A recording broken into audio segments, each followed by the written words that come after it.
Hey, everybody. Wow. It's been a long time. How is everybody doing? My name is Antoine Hunter, Purple Fire Crow, and welcome to #DeafWoke. I am so happy to be connecting with all of you joining today. Today's March 14th, 2025, and I am alive and grateful. And times have not been easy. You know, we're all doing so much. A lot of you have told me that you have enjoyed #DeafWoke, especially the last episode with Awit, and I really appreciated all of your comments. And I have heard all of your requests. But before we continue on with the show today, I'll give my visual description. I have a colorful dark blue, light blue, paisley circles with some orange headband. I am an African-American indigenous person with dark milk chocolate skin that I got from my beautiful mother. And I've got an ebony bushy bush beard and long locks. I've got a gray t-shirt on, and it has yellow printed letters reading #DeafWoke. I am in San Francisco, California. It's really a beautiful location, but before I describe the place that I'm in, I'd like to introduce two fabulous, beautiful, touching, and powerful interpreters. Come on screen, interpreters. Yes. Please go ahead and introduce yourselves. My name is Ajamu.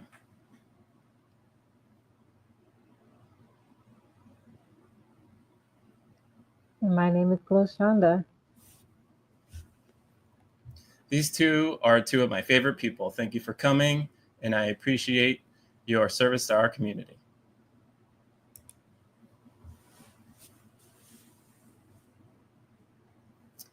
Those two are awesome.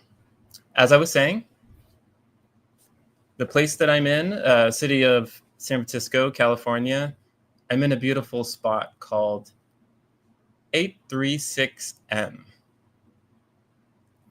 It's a gallery, and it is so beautiful. There's a lot of different art showing here. I'm going to go ahead and give you a look.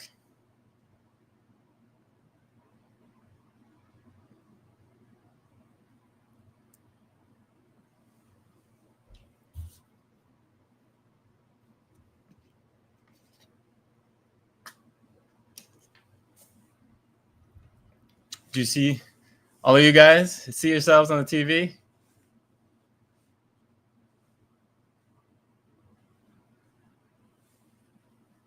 Yeah, really cool spot. And enough from me. I'll show you why I'm here. Interpreters, please come on screen. And I'm a 36M Program Associate. We are very happy to welcome the Urban Jazz Dance Company to our place for their residency, DeafWoke Communication in Conversation. This residency will span from March 3 to May 17. Please stay tuned about all the events happening while the Urban Jazz Dance Company is with us. Don't miss out on the soft opening happening on March 13th. We hope to see you soon at 8:30. Bye!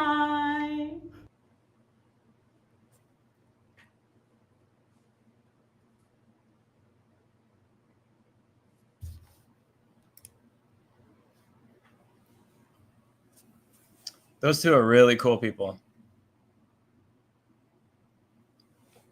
I've been invited as an artist, me, myself, and some other artists. And, you know, they're drawing other artists to come into this space to discuss communication and conversation. But you're going to get a lot more details about those events soon. Right now, we have an amazing, beautiful humans with the largest heart. One of the largest hearts of any of the human beings on this planet. There are no words to describe how wonderful this person is. I'll try and do my best. Our guest's name is Fred Miles Beam. They worked as a coordinator for NTID for Sunshine 2.0. They toured with that group, incorporating STEM in with a professional touring theater troupe. He is known worldwide and has traveled far and wide as an artist, a dancer, actor, poet, educator, director, and choreographer. He's also choreographed for many different museums. His work has appeared on stage, in film, and all sorts of different visual arts. He is the executive director for Invisible Hands, Inc., which is an organization that promotes deaf awareness through performing arts. And he established the theater arts leadership training, as well as a founding member of the Wild Zappers. The Wild Zappers was an all-male dancing troupe. And he also established the theater arts leadership training for the deaf people of color at Gallaudet University. And fun fact, I was one of the students within that leadership training program. He's done all sorts of different educational sessions at the Governor's Advisors Committee on Careers in the Arts. He was the former president of the National Black Deaf Advocates and held so many other positions and won so many other accolades.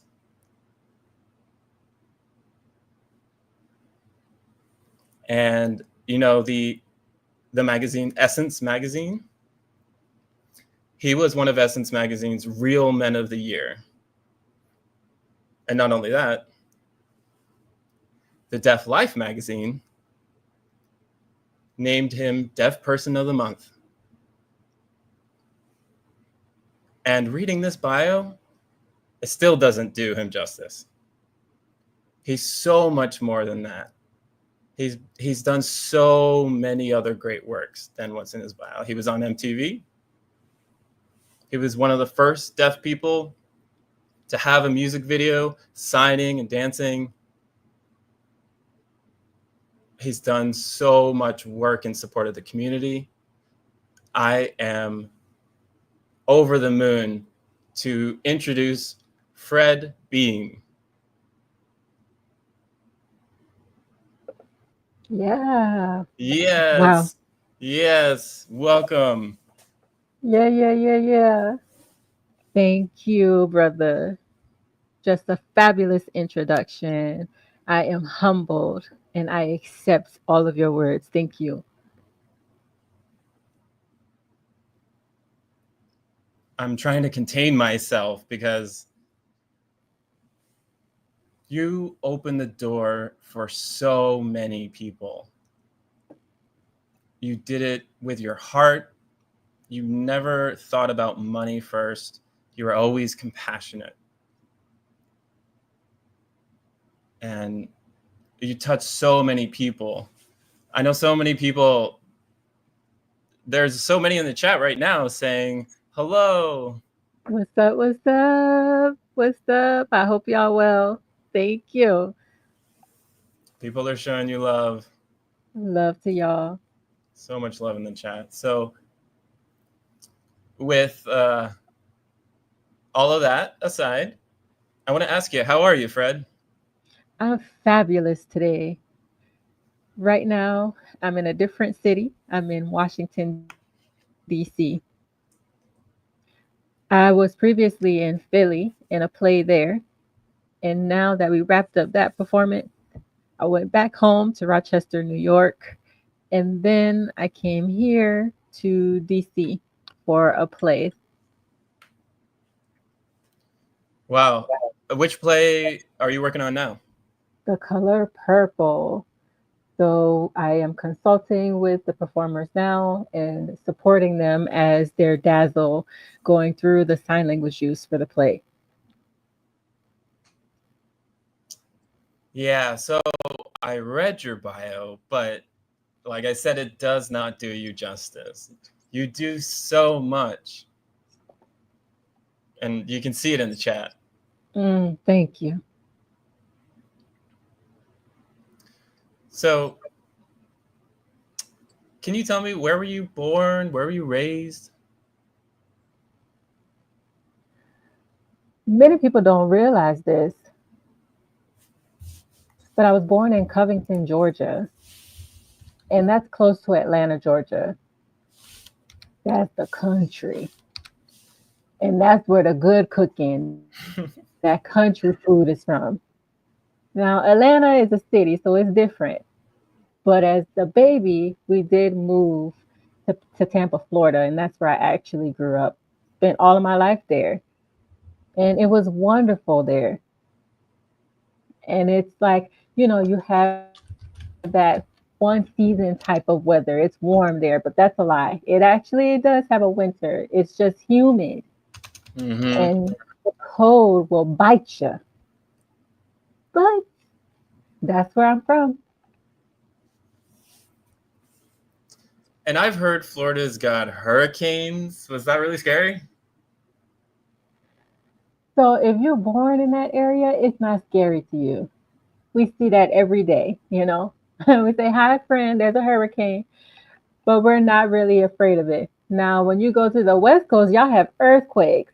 And we're not prepared for earthquakes. So when an earthquake happens, we're like, what? But no, when they say a tornado is coming, it's all good. We go evacuate. It's funny. We had an earthquake recently, and it was kind of like, I'm used to it. See what I mean? You're used to it. That's me with hurricanes.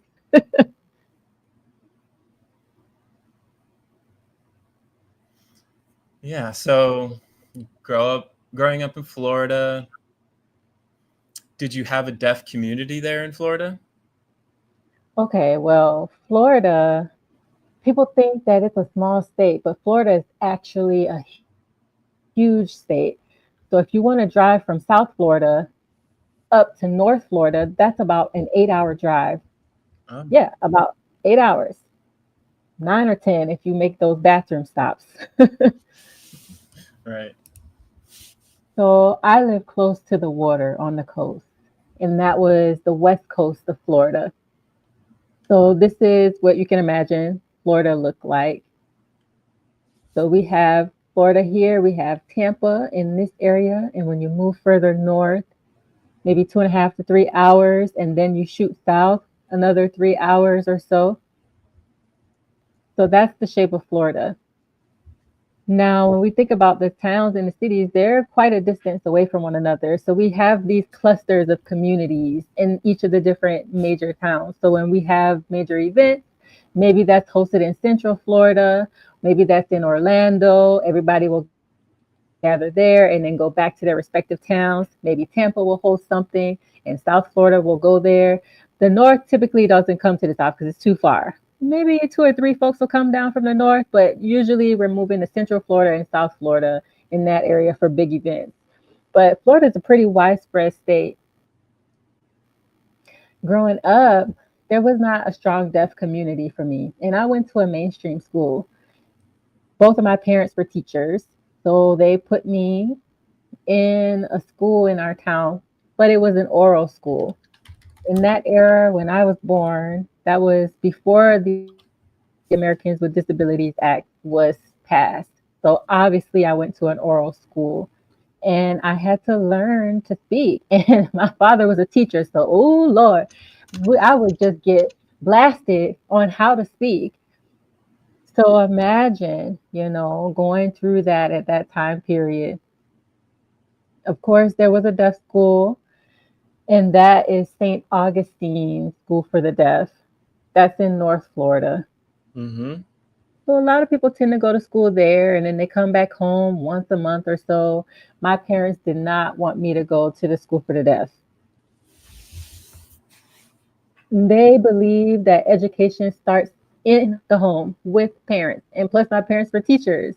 So they wanted to make sure that I was on the straight and narrow. I had a tough life. But looking back, I'm grateful to my parents for giving me the opportunity because they did it out of love. And that was important to my success. If I didn't have their attentiveness, maybe I would have turned out differently. Yeah. And that experience made you who you are with the beautiful heart that you have. So you went to oral school, so very little to none of the signing education. When did you start signing and where? Yeah, I didn't learn. When did you, famously jump into the deaf community?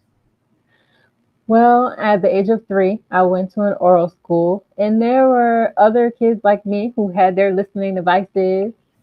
And, there were others who were more deaf. Did those mess up your afro? No, at that age, I didn't have it back until like the 80s or so. But back in the 60s, I didn't have my afro yet. I had that Black Panther era. You know, that was the 60s. Martin Luther King time, the civil rights movement time. That was the time period. Oh, my So bad. we didn't have afros till later. My bad. So at 3, I was in an oral school with other deaf kids like me. The problem was I was more profoundly deaf. You know, at 3, I wasn't born deaf. I became deaf at 3. So it was hard for me to watch the teachers, and I cheated a little bit because I would watch their faces, but then when they would cover their mouth, I would have them drop it a little bit, and I would catch everything that was on their lips. I said, "Oh, you said how are you?" I caught it. But it wasn't easy. No, I started sign language at 16, and that was from church. There was a missionary who came to my home, and they said, "Oh, we want to visit your home. You have a son, Fred." And my parents asked me how I felt about it. And I said, "Yes, I want it. I want it." So my parents said, "Go ahead." And that's where my life began with sign language. It freed me in a way. Sign language allowed me to express in so many ways that I couldn't in the oral method. I felt so awkward trying to express in spoken language, but sign language freed me. Yeah. So once you accepted signing, you felt more confident, more empowered. You were able to do everything you wanted. Your family is obviously hearing. You came from a hearing family, right? Yep, And you were the only deaf person? yep. And I have a sister who's 5 years older than me, but I was the only deaf. So, excuse me, I was the oldest child of the family. My sister's 5 years younger than me.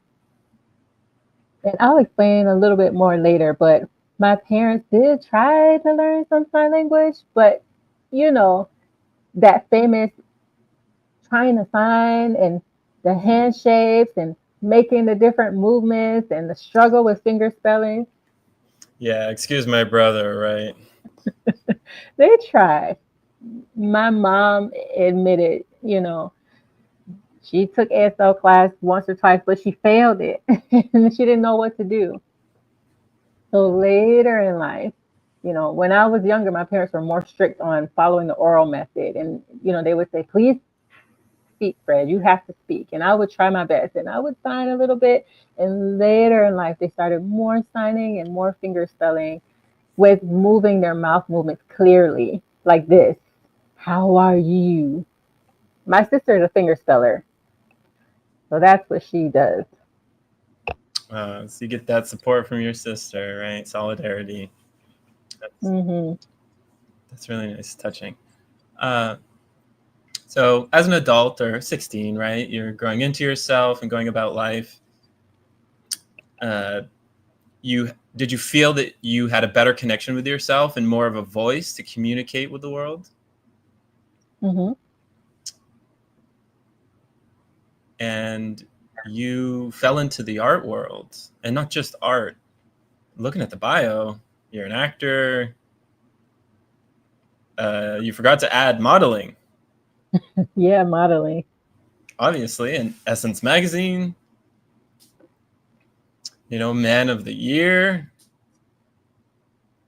You're very humble, but looking at this, it's like, what? Whoa. So with that, how did you first dive into the arts? Okay. So remember, I learned to sign at the age of 16, but I wasn't fluent, expressive in ASL. I could sign some things, specific to English, like how are you? I could sign those concepts and basic communication. I could do that. Now, when I went to college, I decided that I had to go to a deaf college because growing up, I was in mainstream classes until about the 8th grade. And that's when I went to a hearing school, and I was the only deaf person with no interpreter. Again, this was before the ADA law. So I passed my classes, and I had the support of my parents at home because they were teachers. So I had their support. I would go to school, and then I decided in college that I wanted to go to a deaf college. So I wanted to go to Gallaudet, but I didn't feel it matched my expectations. So I decided to go to Rochester, New York, to NTID, and I was accepted pretty quickly. Went to NTID, found art there. And when I say I found art, that's not accurate. Art found me because the teacher came to the basketball court where I was playing. I was out there dribbling and doing my thing. And a dance teacher was watching me all the time, just eyeing me. And I said, is this teacher a stalker? When the game was done, they said, I want you to take my dance class. And I said, why not? Thinking about my family culture, we love to dance, we love music. My dad was a music teacher as well. And so I said, why not? I'll go ahead and take this dance class. And let me tell you, that teacher taught me how to do ballet. Ballet. I was a basketball player. Can you imagine? I was awful. I was awkward. I couldn't spin. I couldn't do a host of things. But it ignited a fire in me because my body could speak its own language and I didn't have to communicate another way. I could dance with a hearing person and we were on the same language. And I found what it means to have my voice.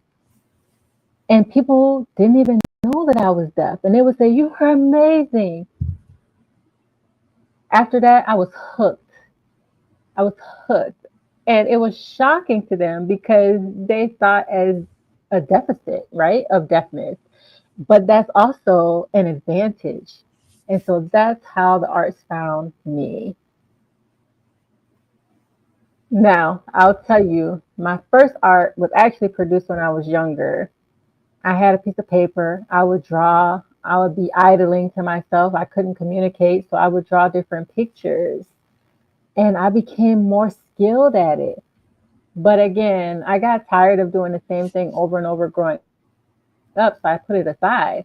Then in college, that's when that fire was ignited. And after I graduated, I said, the itch is there. I need more. I did take dance classes in college, but make a long story short, it led me to acting because of the movement. And I guess I became one of those characters where I was like a bear and I had to stomp around. And the movement, I didn't need to sign, I didn't need to communicate. There was a poem where a teacher told me, you know, another form of art. And the teacher said, "You sign so clearly. Why don't you perform poetry in sign language?" And I said, "Poetry? I don't know nothing about poetry." But then I found different types of poetry that really attracted me, the different genres. And as a child, I kind of felt repressed. My voice was repressed.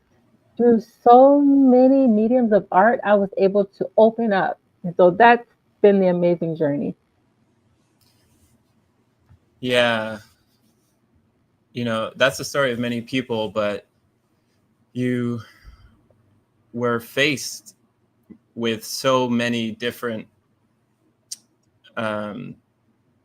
struggles that other Black deaf artists, and sometimes I am standing in front of a piece of your work and I'm like, is that Fred? And it was Othello. Yep. How did you get the role of Othello that was in New York, right? So that was actually in Washington, D.C. at Gallaudet University.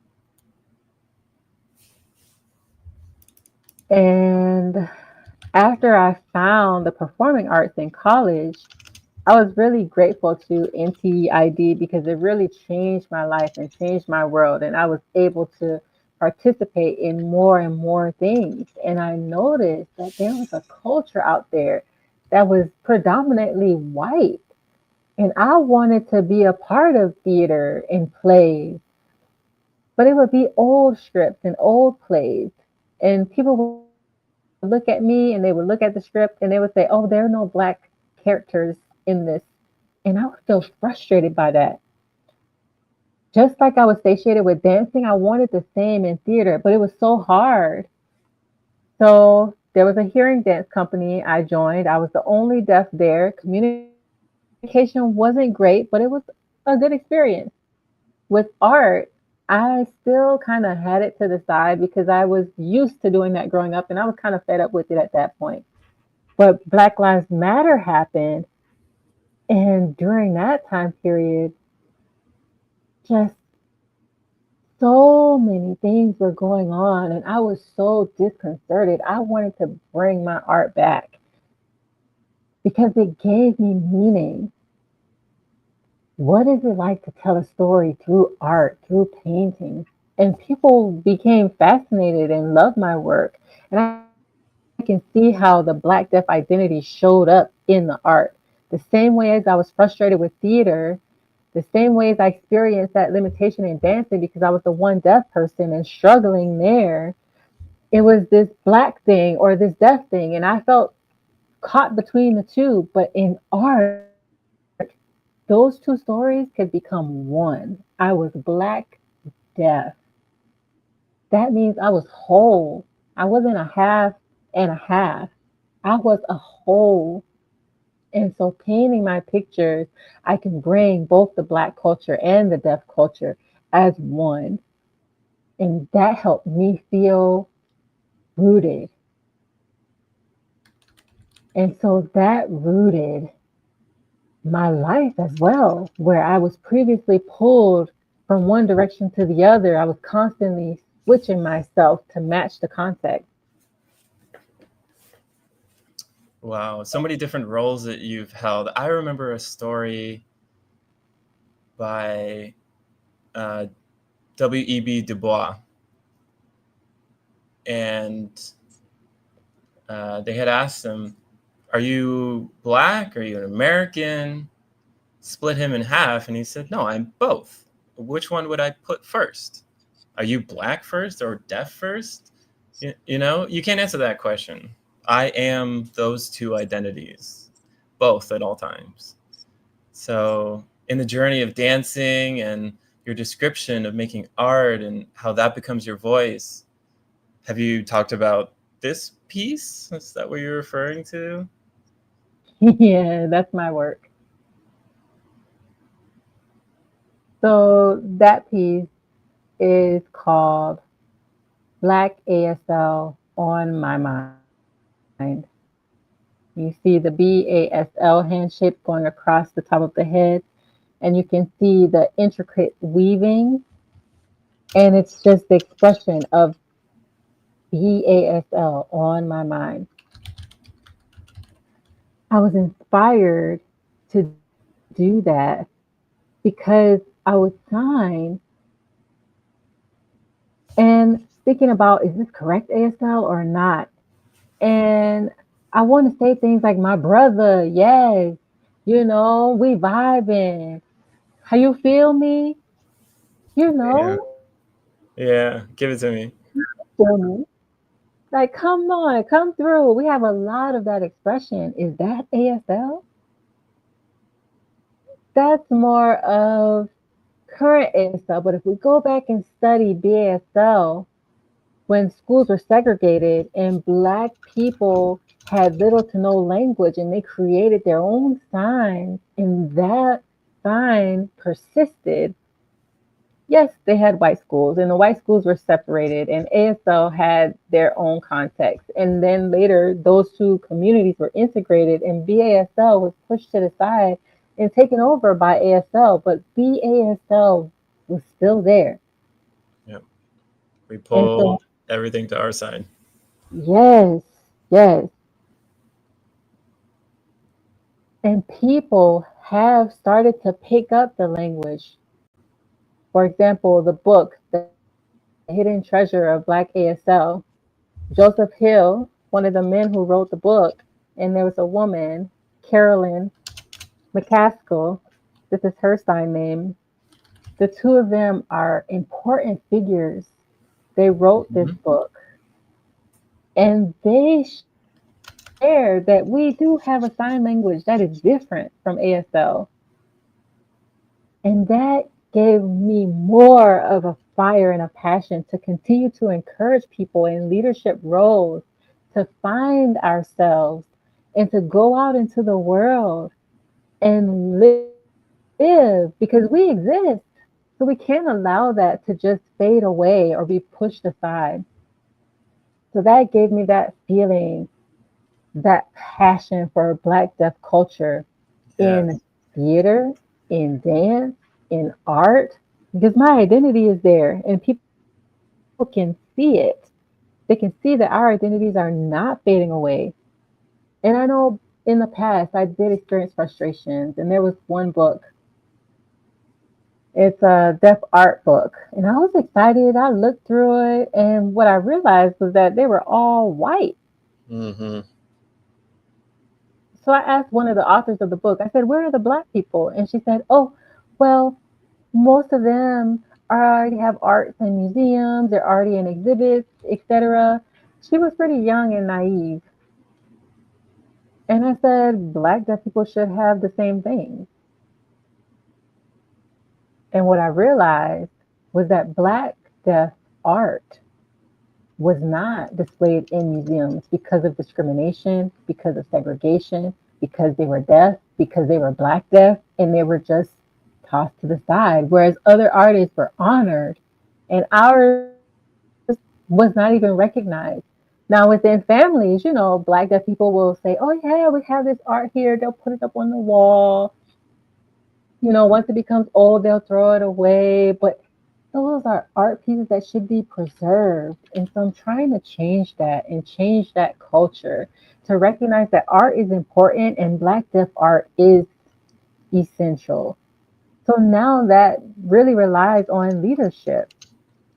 We need to spread awareness to different people so that they recognize that they aren't alone and that they are part of a community.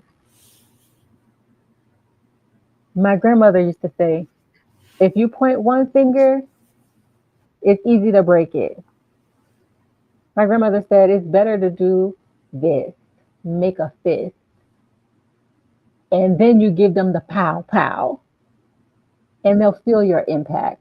And that stayed with me forever. So So true. we need to come together as a community.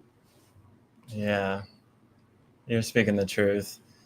We have that commonality that we want to enrich our community through our hard work and roll up our sleeves and have that sweat ethic. So, you know, I'm going to throw out the questions I prepared because this is a sentimental moment for me. I don't know why, but me and Fred met in Philly. And at that moment, I had been traveling and performing and, you know, always looking for work. And sometimes I meet deaf people across the country and the world. And I never really felt like I found home. It was just me showing up in all these spaces. But when I saw the Wild Zappers, this is how you sign it, the Wild Zappers, Mm-hmm. it was so cool. And I saw Fred and Ronnie and some of the other members participating in the troupe and doing the performance. I thought it was so cool. I was like, hey, it's nice to meet you, other Black deaf performers. And they said, hey, we're planning to go out to eat. And I said, all right, see you later. And they said, no, you're coming with us. And I said, me? And that was it. We were family. And one thing that ruined me, and I'll tell you why. The Philly cheesesteak, I went, wow. My first time eating something like this. And I was really young at that time. And I was like, whoa, I've never tasted anything like this. It's a famous spot. They had all these different presidents and celebrities on the wall who signed their autograph. And I was like, wow, this famous Philadelphia cheesesteak spot. It's so delicious. So we finished eating, and I went back home to Oakland, California, and I went searching for that Philly cheesesteak, and I got disappointed. First place, second place, third place. I could not find anything. And I had to just dream of that Philadelphia Philly cheesesteak. And I blame Fred for making me miss how delicious those sandwiches were. Listen, that's the town of brotherly love. That was me supporting you. I didn't say nothing about that. Listen. Yeah, and from that point forward, I've always appreciated supporting Fred and the two of us supporting the deaf community. And, you know, before I ever even thought of dancing, Fred was in that space and was the first to be in so many different spaces. And he never brags or says, I was the first to do this or that. But he'll also say, I may have been the first to do this activity, but I had a group of people who were doing it first with me. At Gallaudet, there was a theater. Can you tell me more about that theater? Yes. So that was the leadership training in theater for deaf and hard of hearing people of color. And there was a diverse group of minorities who were participating, Hispanics, white people who were from international spaces specifically,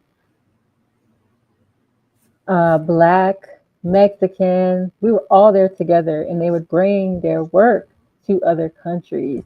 And don't get me wrong, there were some people who thought that it was exclusionary, but it was welcoming to anyone as long as you were working with people of color. That was the important part. And so when I say leadership, I think of Martin Luther King. He had a dream that one day we would all be together and united as brothers and sisters, regardless of our race. And I believed in that and I fostered that. And that's why I established that leadership training for the community to thrive in many different ways. And so, you know, you were already on your way up back then. So now you just had that extra bump. And as they say, as they say, you know, you were coming through and you were climbing that ladder. Amen. And so when one person became a creator, a Black creator, then another one could take over and work in, you know, the nighttime. and do busboys and poetry. There's an open mic there, and they had other performers there, and a host of other ways that were coming through in the community. And so it was sowing that seed and allowing it to grow, but it has to be cared for and watered so that it could flourish. Yeah, that's so true. And I think sometimes as leaders, I was the first of many things, but I encourage others to be the first too. And I say to them, I can't survive alone. I need you all. And so many, many people coming on team is what makes that possible. Yeah, I can see that you worked really hard as the president of NBDA, the National Black Deaf Advocates. And I can see you over there falling asleep at the laptop, working, burning the candle at both ends. We're all socializing and playing, and you were sitting there on that laptop continuing to work. And I thought, that is true leadership, real leadership. Making sure that everybody around you is able to enjoy themselves and have fun. And I remember when Samuel passed away, and it was such a wonderful person. And, if Fred invited you, that means your family. And so many people were welcome in that space. And that was such a beautiful soul to be there to light that fire so that other people can come in and enjoy the warmth and community, and creating that space for people. It's really beautiful. And speaking of, legends who we all look up to, who do you look up to? Who did you look up to when you were younger? Well, I remember as a child, I was a child of the 60s, and there were no other Black deaf persons around. And so my entertainment was the TV screen, black and white TV. And there were no captions at that time. And so I just was on my lonesome watching TV, and I would watch the old dance show. And I would watch them do their movement. And one day, one of the guys, Michael Jackson, came on scene. Really? And immediately I was enamored. Even at that young age, I loved his movement. I said, Michael, I want to be like him. And even until he passed, he was my first role model, the first one. And then as time went on, I realized I'm not hearing. And so then my first Black deaf role model was Andrew Foster. And this is his sign. That was the man who went to Africa and founded about, I guess, more than 30 schools there. And a lot of people don't know this, and it's often swept under the rug. But he should be in the Guinness World Record for the most schools founded across the world. How many hearing people can say they founded 33 schools? And so he really changed people's lives. In Africa, they call him the father of African deaf education. I really looked up to him, and he inspired me because he changed the world, and I wanted to change the world too. So that was me when I was younger, in my 20s or so. And my life has changed since then. He is an educator, and I'm in the arts. So my path is a little different, but it's a wonderful comparison. Yeah. You use art to educate. You've got all of that in you. You use art to heal the community and yourself, and to share your voice and to entertain. It's so useful to have that type of person in the community. And Andrew Foster, that history, people should really know that name. I agree. Yeah. And I'm hoping that this next game can inspire some excitement in all of us. Are you ready, Ooh. everybody? So, all right, Yeah. Fred, we're going to test your knowledge. Oh Lord. We gonna see. Let's see if my brain is still running. I know you've been everywhere. You'll have to think hard, but I made it easier. I'll give a description. If you can't get it from the description, the lifeline will be the picture. If you're still searching for the name, then I'll sort of guide you along.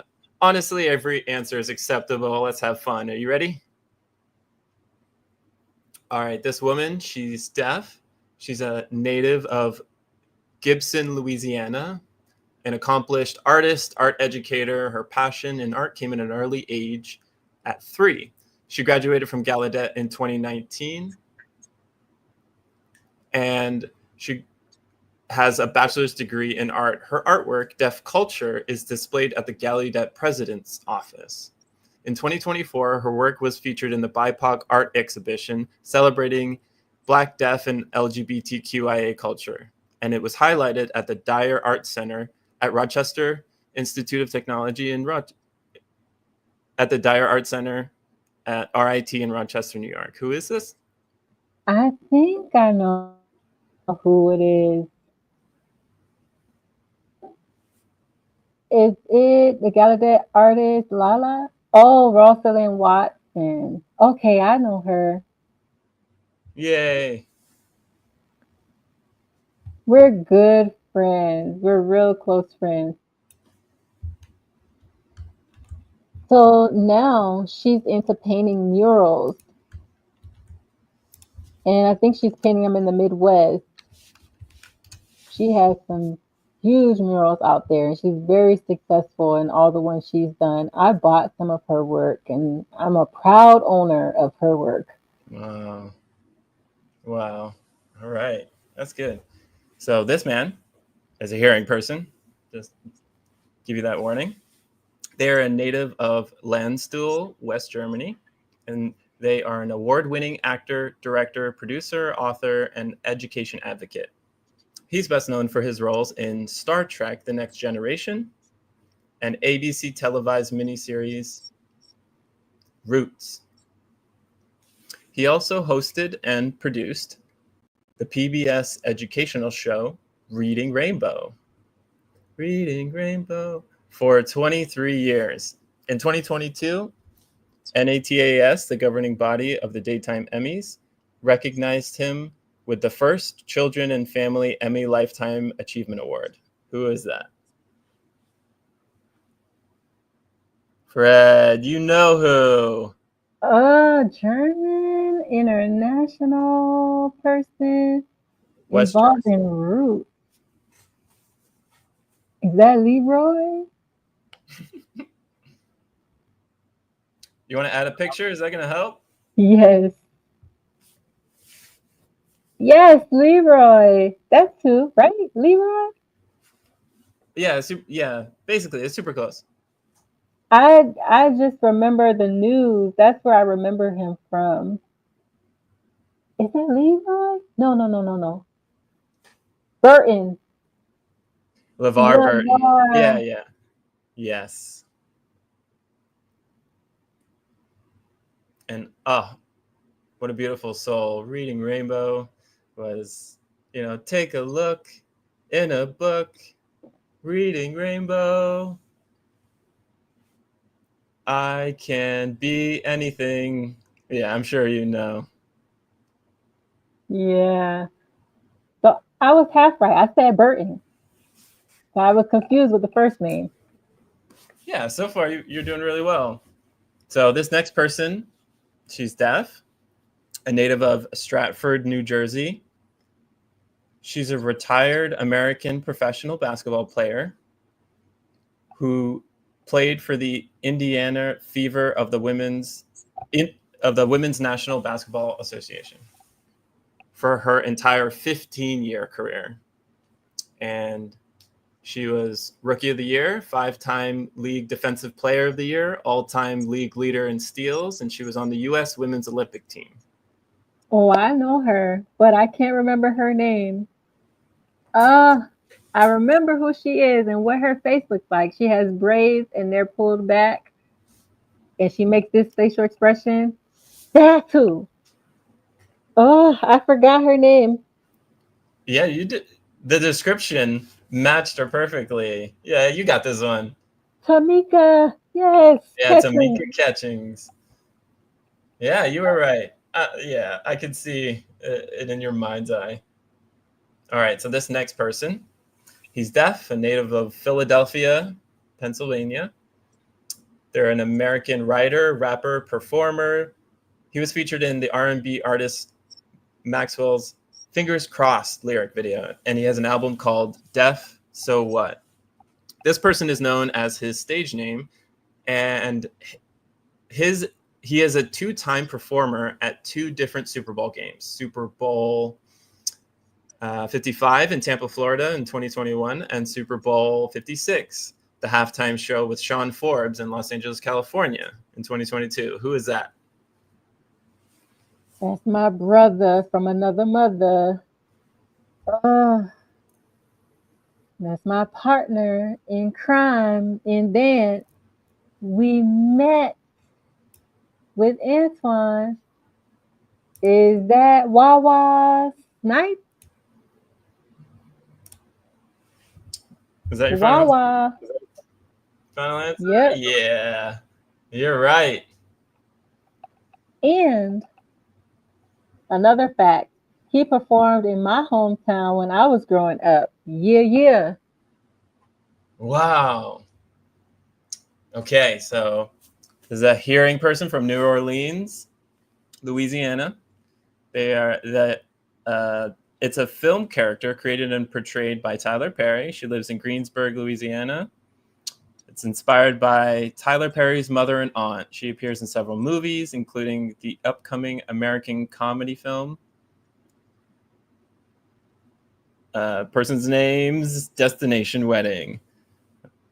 And that's on Netflix, coming out in 2025.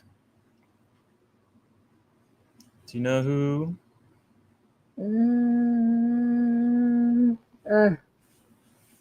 I gave you a hard one. 2025. That's next year. Look, it's not even out yet. So I don't even know if they finished the movie or not. Don't know the name. I know, this is a little bit of a trick question. I'll show you a picture. Here's your lifeline. And people watching, you can help Fred. Oh, Lord.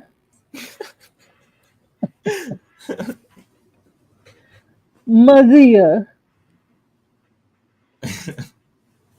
I thought that it was someone else. You were talking about a movie. I was thinking about figure 6'8", the one with the soldiers in the army. Okay. All right. Coming down to it. So this person is deaf. They're a native of New York City. They are an American Sign Language instructor, social media influencer, ASL storyteller, and a poet for the ASL Slam Poetry on Instagram. They are an ASL New York City consultant who founded ASL New York City in 2015 to make ASL accessible, becoming the advanced and flexible way to learn and study ASL globally. He also founded ASL Elements and was an actor on The Sound of Metal. He has his hair a certain way. I know he's black, wears those glasses. Oh, I'm gonna get the name wrong. Yeah, you're describing him right. I forgot his name. Oh, I'm getting old now. Which letter does his name start with?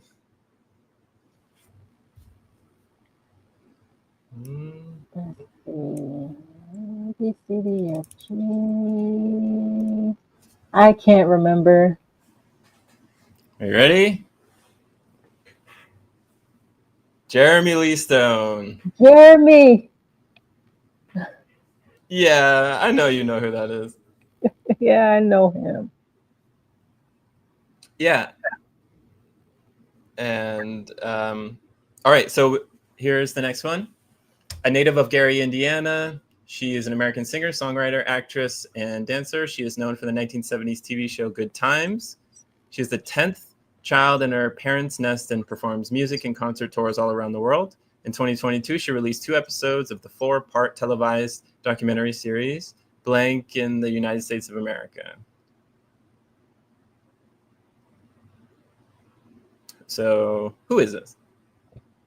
The dancer, Janet Jackson. Yeah. That's Janet. That's Janet, my boo. Oh, yeah, my ex-wife. You know, we're split up now. We're not together, but it's fine.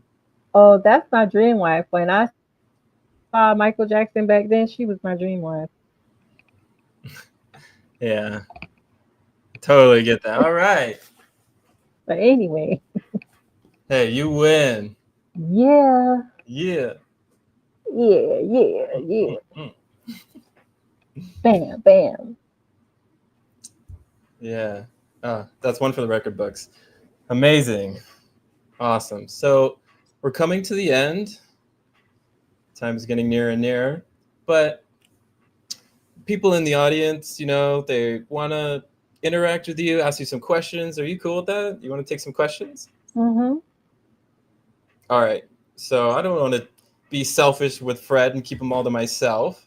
Go ahead and type in wherever you're watching, Facebook or YouTube. Ask your questions. Go ahead and ask anything you like now. And I'll be looking at both chats and then I'll post them up on screen. Okay. So one person asked, what's next for you? Well, next. You mean in the future or in the near future? I'll go ahead and give an answer. In my mind, I want to finish my book. Mm-hmm. I've been talking about that book for a long time. And so I'm trying to finish that book. First Black, Deaf, ... Talking about the many accomplishments. And so I want to push myself, and I need support. I need y'all to send me the positive vibes to help me through it so I can finish this book.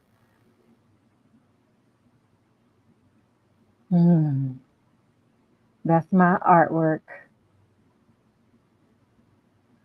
So my painting is called The Notes.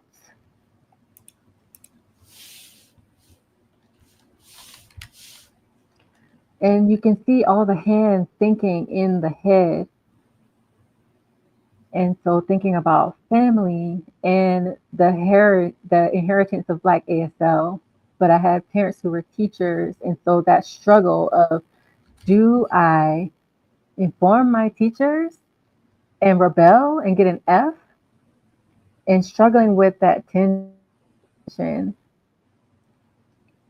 So that was written, there's a play in Washington, D.C. that was written by Irvine Stewart. And it's a story about a Black boy. I read that and it inspired my art. And so I have the program book that's overlaid with my artwork because I was inspired by it. All right. So you're going to go out there and you're going to write that book, right? Amen to that. Next question is, how long did you do ballet?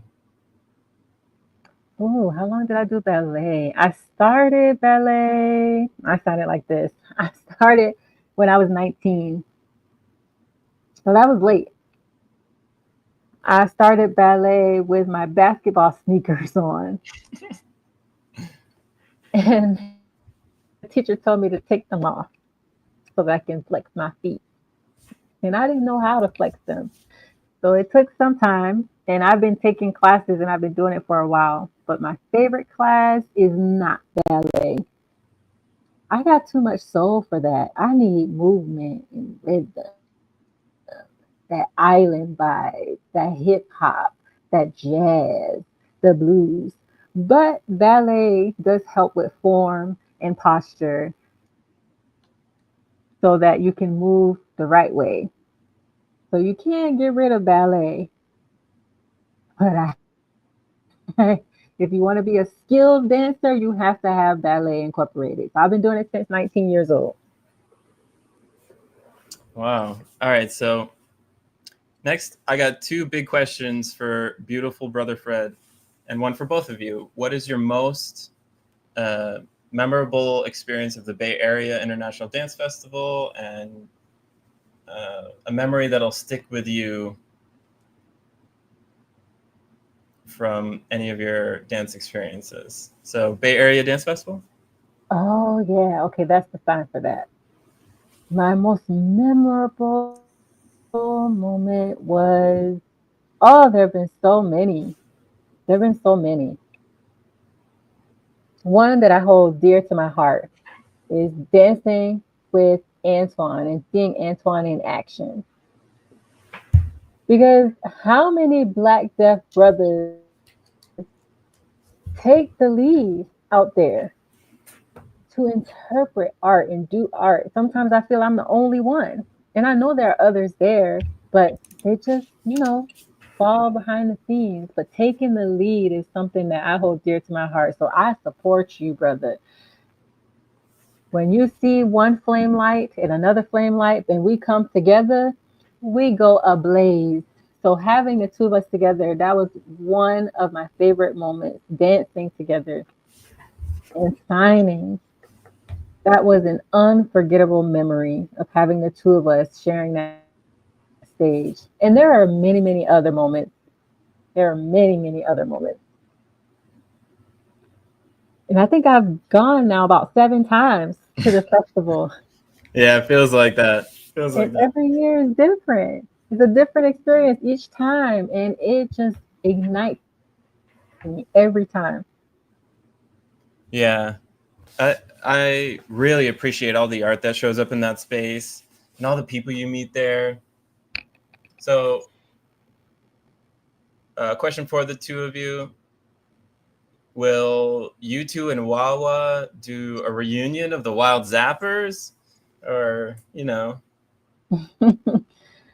Well, Dream Girls, that famous dance group Yep. and that famous performing group, and they had their thing. And then after a while, there was the one who became a soloist, and then the others started leaving the group.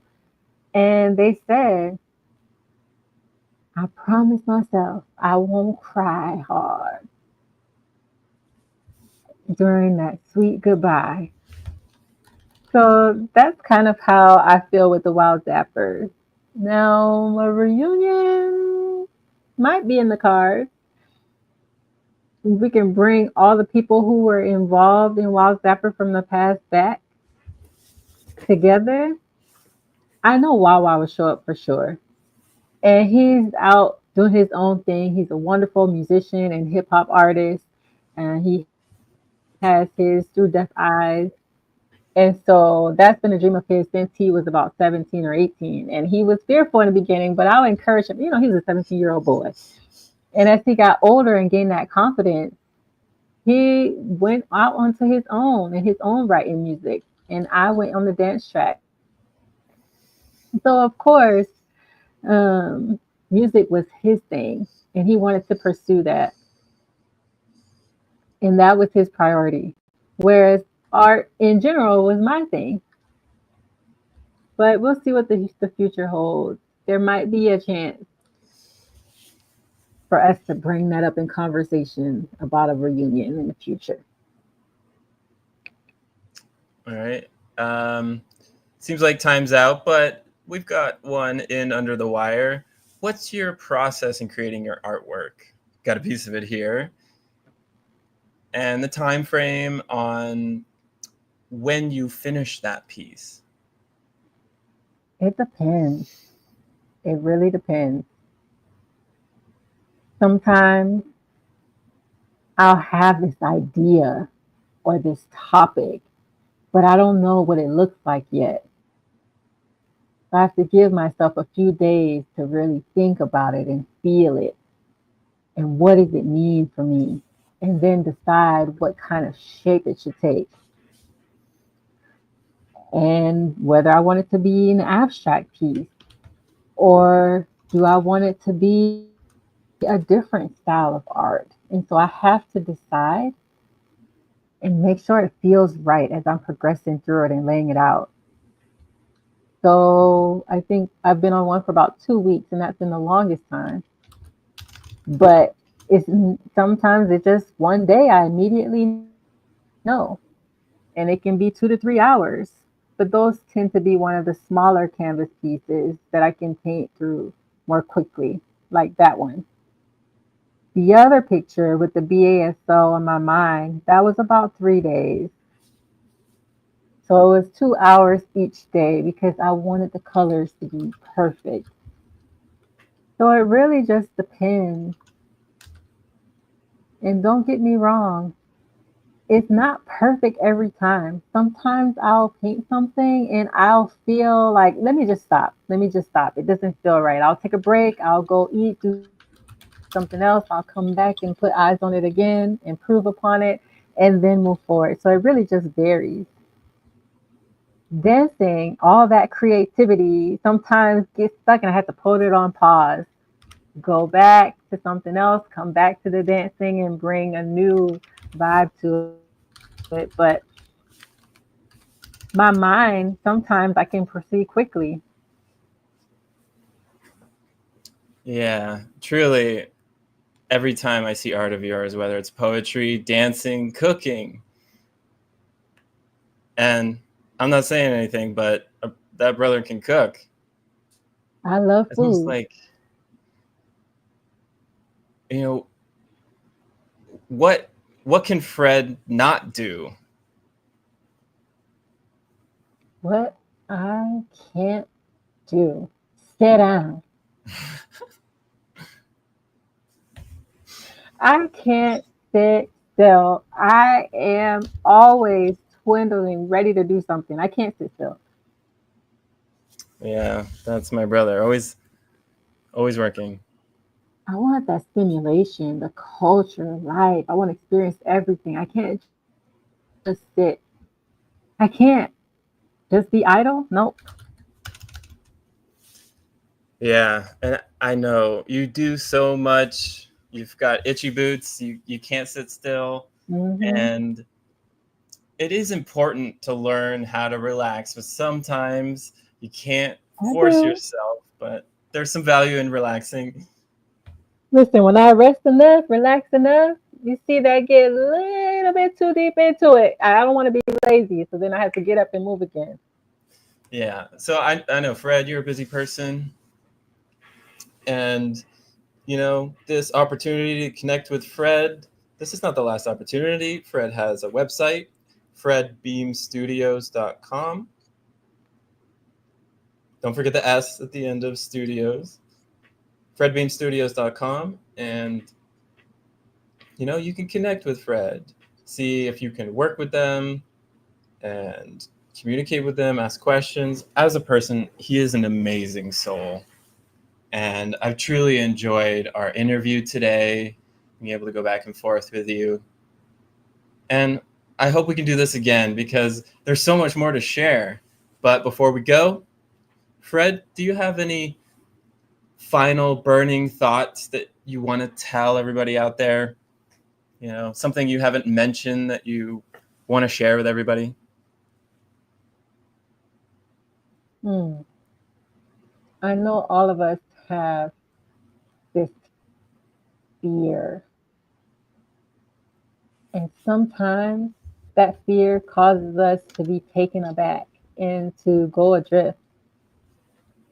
And maybe there is a happy place for you that you've yet to experience. Maybe there's a memory that could become the best memory you've ever had. Maybe you could meet your spouse or get that house. My point is that fear is holding you back from what could be the best of the best. So don't let that fear stop you from getting what you want. Don't let the ideas of doing something make it happen. Because what you dream, you can do and it will come true. So again, don't allow that fear to stop you. Beautifully said. Well said.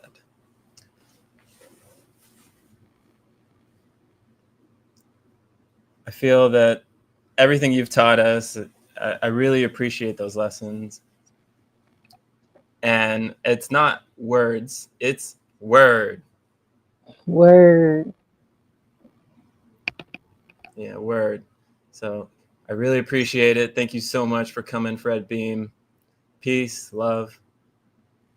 Thank you, Antoine, for the opportunity. I am humbled. Thank you, my brother. Thank you. Wow. That was Fred Beam. What an amazing soul. I hope you learned a lot from his journey. And he was saying, as he was saying today, don't let your fire go out. Don't let your fire fade. That's such an important thought because, you know, you may have good experiences and over time, sometimes you're still on your journey and you can still continue on that path, but you should take the wins in stride, and over time you'll have all these great moments that you can look back on. But don't ever feel down or never feel like you're in a slump. If you've enjoyed what Fred was talking about today, please visit his website. He is truly a path maker, a bridge maker, an art maker, and a love maker. You know, and never let fear prevent you from making that happen. I could say amen to that any day. So right now, I want to say thank you so much to all the viewers out there, to thank Fred, our guest. Thank you to the interpreters and the space that I'm in, 836M.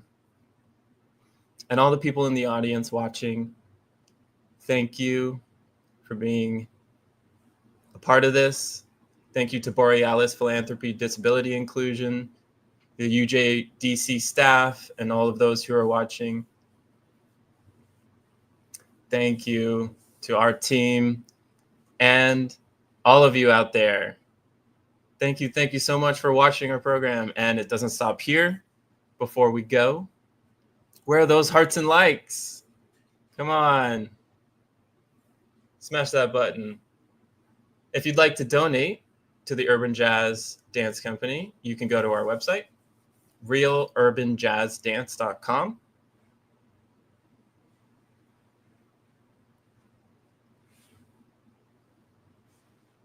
I can see all the love in the chat. Thank you so much. That's beautiful. And I see that. So that's all I have. Until next time, peace, love, I'm out.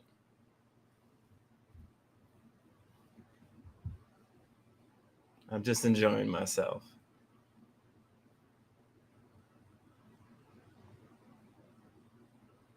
Oh, where's my music?